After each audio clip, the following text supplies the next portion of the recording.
Olá, sejam bem-vindos ao curso de especialização em mamografia. Primeira aula, aula inaugural, introdução à mamografia.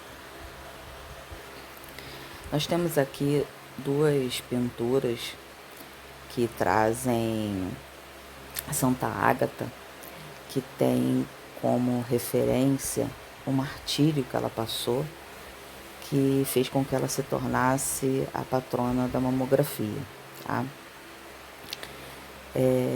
Temos aqui duas pacientes mastectomizadas, com mastectomia total, retirada total das mamas. E com essas duas imagens, nós podemos ver a situação da paciente que faz a retirada das mamas. No caso da retirada total, principalmente, a paciente normalmente fica fragilizada, né? Uma fragilidade muito intensa.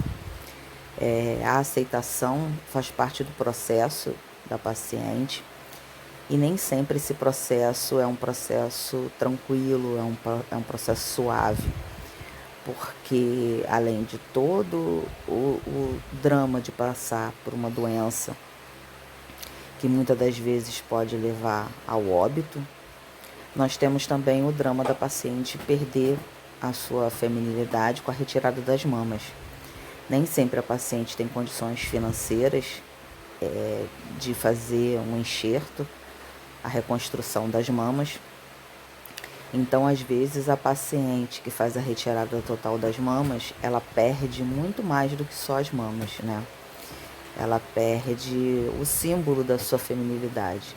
Então, nós temos uma paciente que, por muitas das vezes, perde seu cabelo e perde as mamas. Sempre na situação da realização do exame das mamas, nós temos em nossas mãos uma paciente que tem que ser tratada com toda delicadeza, né? Com todo carinho. Então, na história da mamografia, nós vamos iniciar mostrando nas figuras um aparelho bem rudimentar, tá?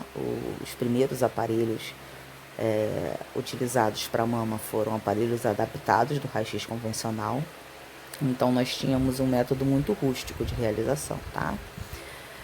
A técnica mamográfica foi testada em 1920, porém, não obtiveram bons resultados devido à limitação da tecnologia. Justamente por isso, por utilizar aparelhos direcionados para o raio-x convencional, adaptados para a realização de mamografia, tá? O cirurgião alemão Albert Salomon foi o primeiro a utilizar a tecnologia de raio-x, que atingiu a cena médica no final do século XIX, para detectar o câncer de mama. Ao usar imagens de raio-x no tecido mamário infectado e já removido, Salomon observou vários tipos de câncer de mama. Ele nunca usou a mamografia em sua própria prática médica, mas a propagação técnica a outros médicos e pesquisadores médicos. Então, ele começou os seus estudos numa peça cirúrgica, tá? Num pedaço de tecido retirado já da paciente, que continha peças de câncer, continha tecido lesionado, tá?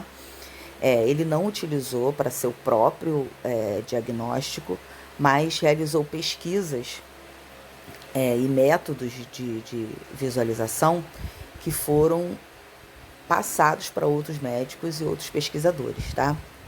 Então, os estudos dele deram início a novos estudos e assim os avanços foram chegando.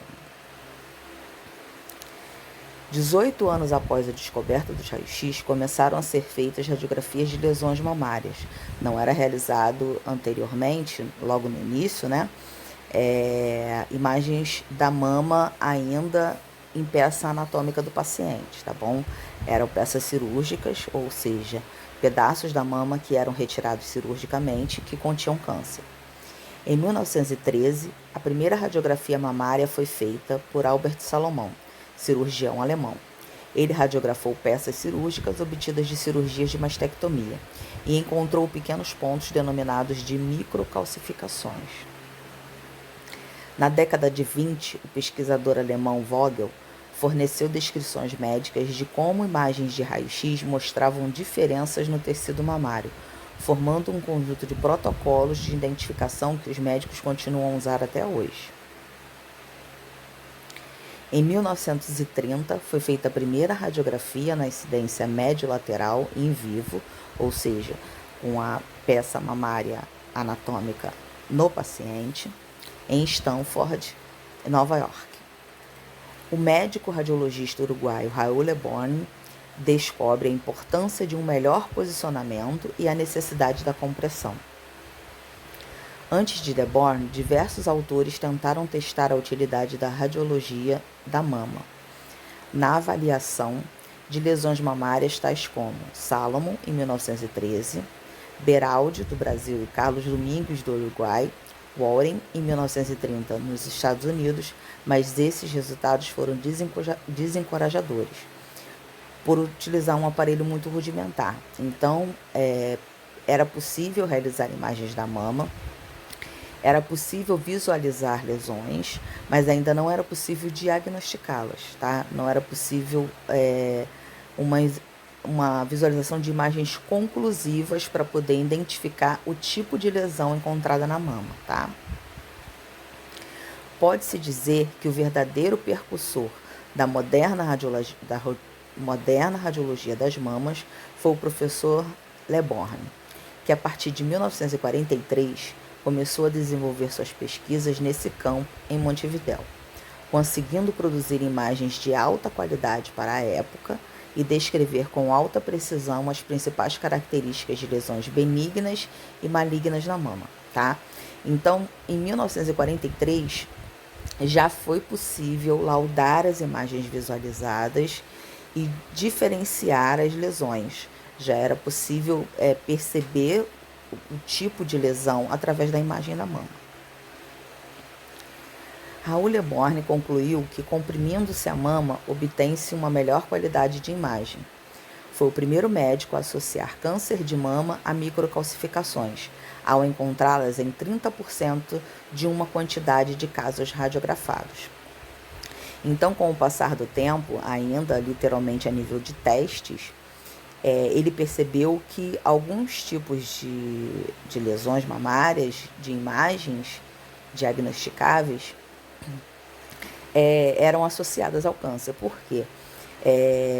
As imagens visualizadas, em muitos dos casos, como é feito hoje em dia, né? A paciente realiza um exame mamográfico quando chega na idade,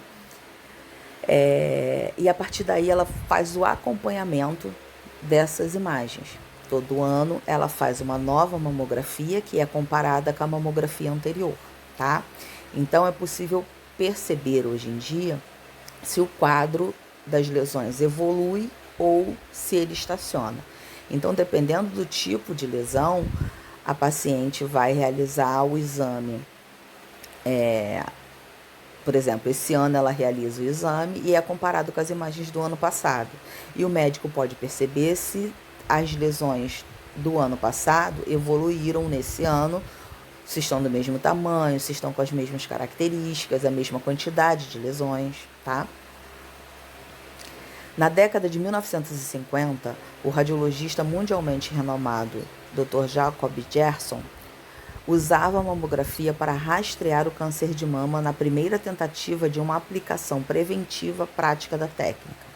Na próxima década, a técnica tornou-se amplamente utilizada para o diagnóstico de câncer de mama. Raul Leborgne enfatizou a compressão como um fator importantíssimo para uma boa imagem radiográfica. Diminuindo-se a espessura da mama, a paciente receberá menor dose de radiação, além de reduzir a indefinição por causa do movimento. Então, percebeu-se que a compressão permite que, diminuindo a espessura da mama, diminui a técnica radiográfica utilizada, tá? A compressão também reduz o movimento da paciente, né? O movimento respiratório, porque a mama fica literalmente presa na posição. E também reduz a possibilidade de sobreposição de imagens, porque quando você faz a compressão, você espalha a estrutura mamária por todo o buque, tá? Posicionamento de Leborgne da paciente com um mamógrafo crânio-caudal, tá? Um mamógrafo bem rudimentar. Observe as características do cone e do coxim de compressão colocado entre ele e a mama. Então, era colocado o cone, tá? Num tubo de raio-x convencional. E se utilizava um coxinho, uma almofadinha, para poder comprimir a mama no book. Não tinha filtragem, ainda não tinha nenhum dos detalhes que a gente tem nos aparelhos de hoje em dia. E mesmo assim já era possível ter uma imagem de lesões mamárias, tá? Bem rudimentar, bem sem detalhes, como temos hoje em dia, com o digital. Radiografia da mama adquirida em meados de 1927. Então, nós vemos aí nessa imagem mamária que nós temos várias outras estruturas que aparecem na imagem e a gente tem uma mama sem detalhe, porque a gente tem mais detalhes no raio-x convencional do que na mama nessa imagem, né? Mas mesmo assim já era possível visualizar a estrutura mamária. Dependendo da técnica radiográfica que você realiza um exame de raio-x convencional, muitas das vezes você consegue visualizar a sombra mamária na radiografia, tá? Aí aqui nós temos alguns exemplos, tá, de como era utilizado esse cilindro de extensão, esse cone. Em 1960, Robert Egan descobre que baixo KV e alta MAS aumenta a resolução da imagem. Tendo Robert publicado em 1962 53 casos de carcinoma oculto detectados em 2.000 exames de radiografia e criou uma equipe de médicos e técnicos treinados e especializados em mamografia. Então, conforme os estudos iam avançando, as pesquisas iam confirmando as visualizações, esses avanços foram sendo direcionados para equipes especializadas em visualizar esse tipo de imagem, tá? Eles treinavam as pessoas, treinavam os técnicos para realizar os exames, treinavam os médicos para identificar as estruturas na mama. Em 1963, Gerald Dott foi o primeiro a realizar a localização de uma lesão não palpável, tornando as retiradas de tecido mamário menor. Então, muitas das vezes, quando é possível visualizar a lesão na mama, se faz a marcação de onde está essa lesão e muitas das vezes, ao invés de retirar uma grande parte de tecido por não saber exatamente aonde estava a lesão, se faz a corebiópsia da lesão por ela estar marcada no local exato onde ela está. E faz uma localização dessa lesão que não é palpável, ou seja, que não é possível perceber ao toque. E quando vai se fazer a cirurgia, se vai diretamente ao local e se retira essa lesão com mais precisão, sem a necessidade de retirar uma grande quantidade de tecido. E muitas das vezes se retirava uma grande quantidade de tecido e mesmo assim ainda restava parte da lesão na mama, tá? Em 1963 e 66, Philip Strax, Luiz Venetti e Sam Shapiro observaram a redução de mortalidade em 1/3, rastreando as pacientes com exames clínicos e radiográficos. Então, nessa época, já era possível evitar a morte de pacientes por não conseguir identificar a lesão e fazer a retirada da lesão. Em 66, a GE cria a primeira máquina para realizar mamografia. Era um tripé com uma câmera especial. Está aí esse aparelho, tá? É um protótipo, foi feito em 1965,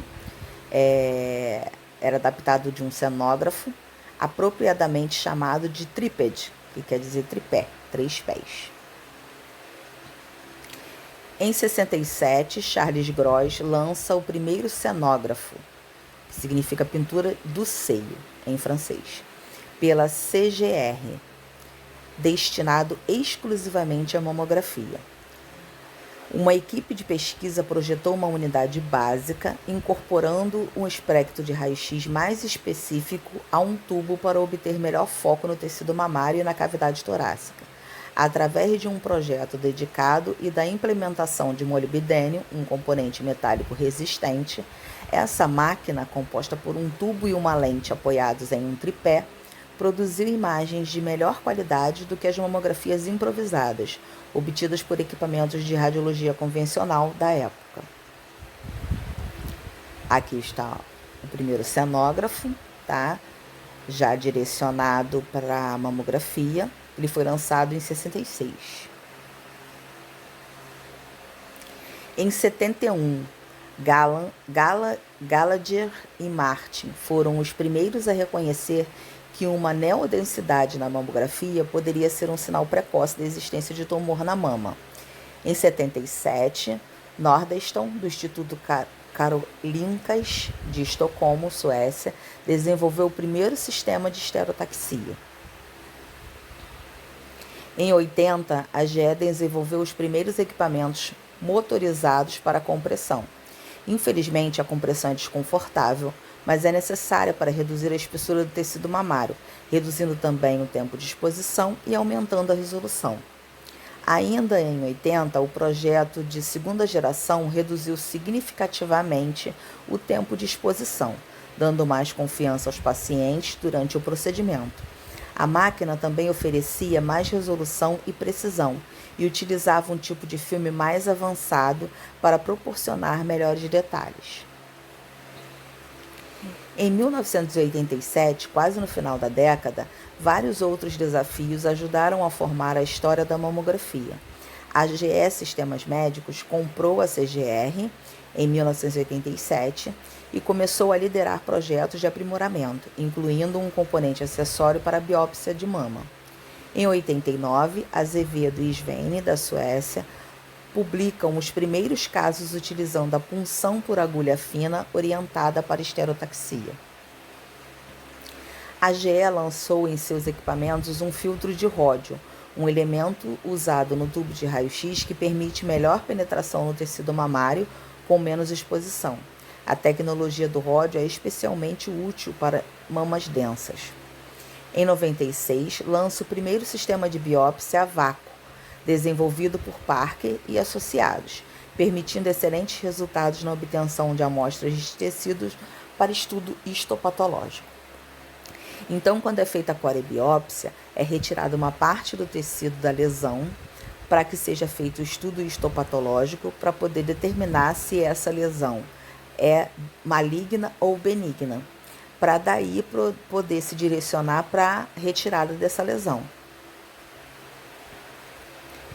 Nesses estudos, quando não há malignidade na lesão, essa lesão só vai ser acompanhada. E se ela demonstrar qualquer alteração na sua estrutura, vai ser feita uma nova biópsia para poder determinar se precisa realizar a retirada ou não.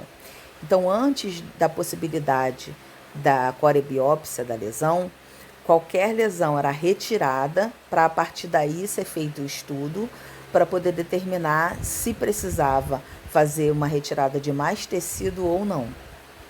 Então, às vezes, se percebia ao toque alguma lesão ou até se visualizava numa imagem mais rudimentar, mas na hora de fazer a cirurgia para a retirada, o médico percebia que essa lesão era ainda maior do que ele tinha projetado, porque ele não tinha a visualização dessa imagem com grandes detalhes para poder determinar a sua extensão na hora da cirurgia.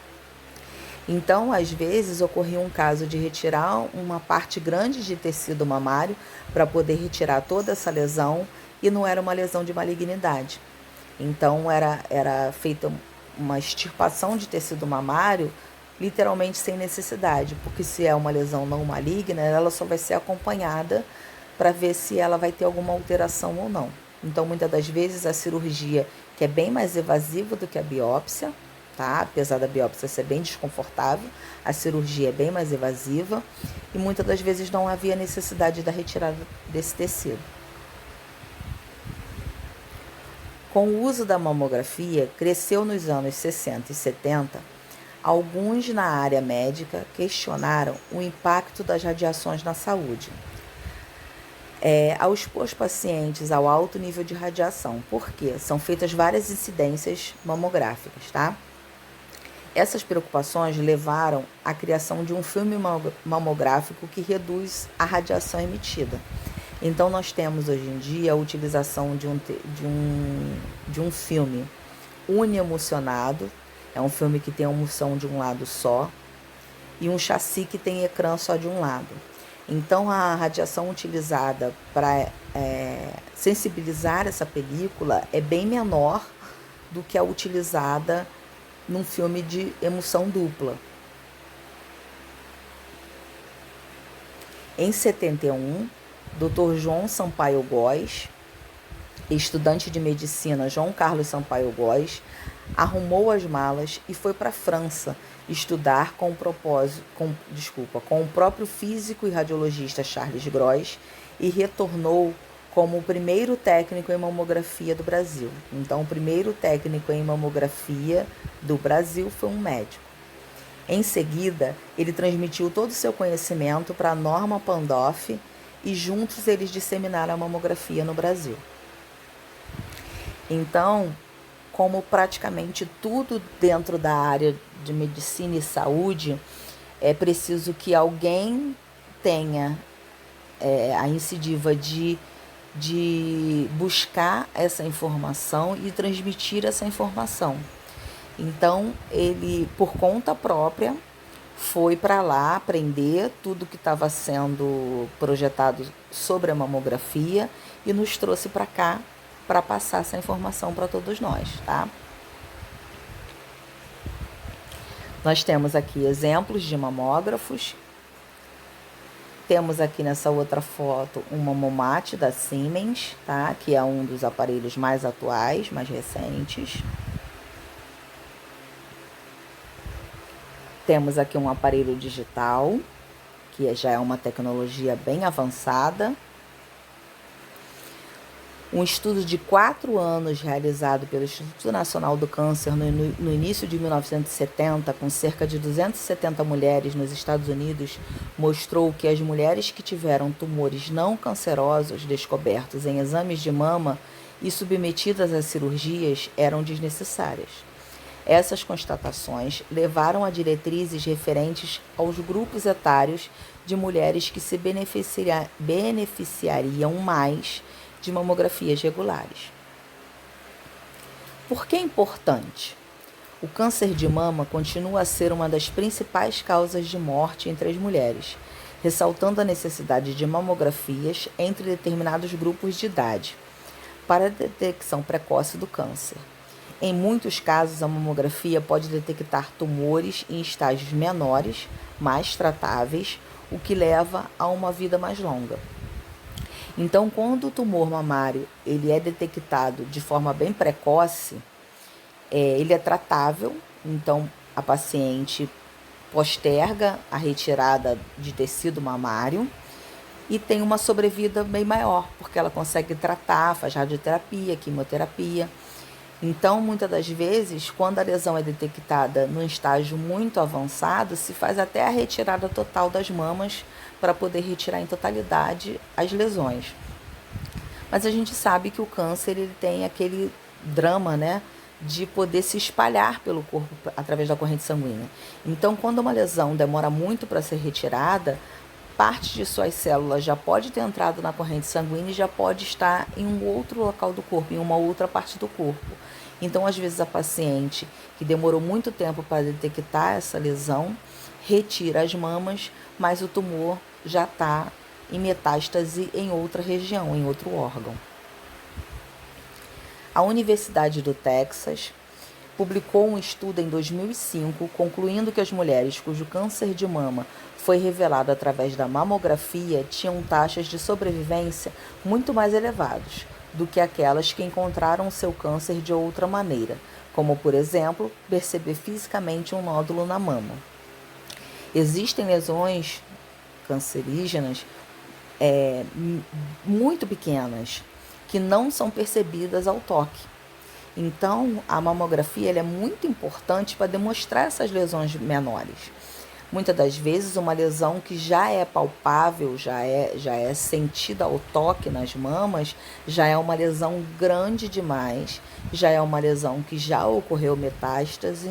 Então, muitas das vezes, essa paciente que sente um caroço na mama e vai à procura, né, de exames, muitas das vezes é uma lesão que vai ter uma dificuldade maior de ser tratada por causa dessa situação da metástase, tá?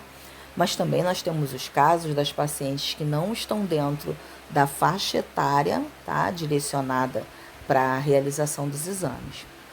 Então, o que a gente tem?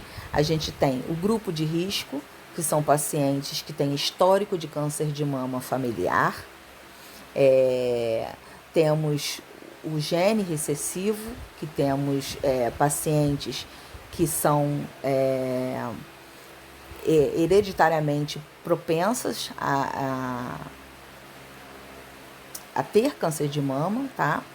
E temos a faixa etária. Então, muitas das vezes, uma paciente que não está dentro da faixa etária, mas faz parte do grupo de risco, ao ir ao ginecologista, ela precisa informar: minha mãe teve câncer de mama, minha tia teve, minha prima teve, meu pai teve câncer de próstata. Então, é um paciente que, na sua genética, já tem uma predisposição ao câncer. Mas se a paciente não informa isso ao médico, o médico não tem como direcionar ela para uma ultrassonografia, se ela ainda não está dentro da faixa etária, ou até mesmo uma mamografia, dependendo do que for visto na ultrassonografia. Então, nem sempre a paciente que não está dentro da faixa etária para a realização anual da mamografia, ela não vai realizar nenhum tipo de exame das mamas, tá? Se é uma paciente que faz parte do grupo de risco, ela precisa notificar o ginecologista para que ele possa ter mais cautela nesse processo de examiná-la, tá? Aí nós temos aqui a foto dos aparelhos mais rudimentares, temos Salomon e Leborgne, temos a primeira imagem mamográfica e temos aqui uma mastectomia nos tempos antigos, né? Parecia até algum tipo de foto de tortura medieval, mas infelizmente, quando não tinha a possibilidade da percepção de onde estava a lesão, era feita a retirada de todo o tecido mamário, mesmo que não fosse necessário a retirada. Sejam todos bem-vindos, tá? Além do autoexame, é importante fazer anualmente a mamografia, se você está dentro da faixa etária ou se você faz parte do grupo de risco, tá? Essa triagem vai ser feita junto com o seu médico. O câncer, quando detectado no início, ele aumenta as chances de cura em 90%. A mamografia deve ser feita anualmente após os 40 anos ou antes se houver histórico familiar. Cuide-se, faça o autoexame, dissemine as informações sobre a mamografia, porque existe uma mitologia muito grande em torno da mamografia, porque algumas pacientes, infelizmente, sentem muito desconforto, mas é um desconforto momentâneo que vai literalmente te libertar durante um ano de preocupações com câncer de mama. O câncer de mama mata muitas mulheres, muitas mesmo. Então, às vezes, a paciente não procura a mamografia pelo medo da dor insuportável que ela vai sentir. E, às vezes, a dor que é insuportável para mim não é insuportável para outra pessoa. Então, o fato de uma colega que fez uma mamografia se queixar de que sentiu uma dor muito grande não é motivo para que eu não realize o exame, que eu não procure o exame. Porque pode ser que eu não sinta tanta dor assim e mesmo que seja um desconforto grande. É uma situação momentânea que traz um benefício muito grande. Então, a gente precisa disseminar muito, explicar para as pessoas. Nós temos as pessoas mais velhas que têm muito receio em relação à procura de médico. Eu vejo muitas vezes paciente relatar que não vai. Eu vou no médico ver o que é isso e se for câncer. Se for câncer, trata. Porque você indo ou não indo, se for câncer, ele vai te causar problemas. Então, o ideal é você ir procurar um médico e você instruir as pessoas de que elas precisam procurar. Porque às vezes a lesão é pequena, pode ser tratado, a gente tem chance de 90% de cura. E esses pacientes curados, eles também precisam fazer um acompanhamento, porque pode ocorrer a metástase.